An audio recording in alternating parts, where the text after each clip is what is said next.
I've been trying to write a poem for the past few days and it's simply not working. And I don't think it's because it's not meant to be a poem. I just think the message and the energy is so expansive that it cannot fit within a rhythmic structure and it cannot fit in words within my journal. The energy is so strong it just bursts out of the structure, which is really interesting because that's exactly what it's about.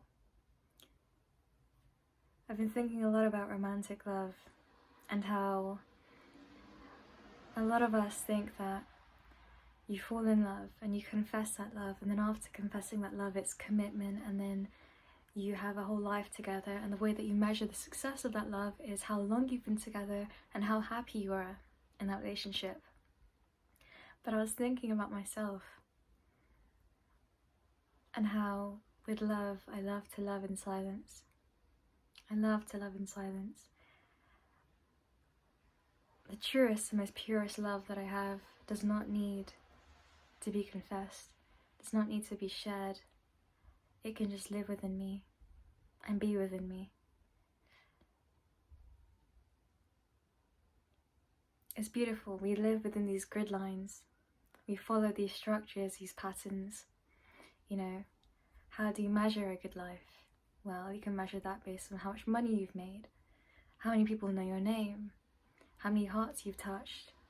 We had a metric to everything. We've made life so weird and awkward. You can measure how successful your life is, but take away the grid lines.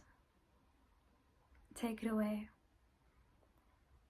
And learn that it is beautiful if you want to live life in silence, if you don't even know what success means.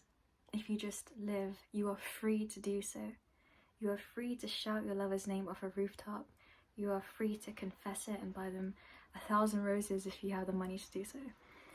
But you're also free to live in silence, to love in silence, to live a quiet life, a life away from fame, a life that feels true to you.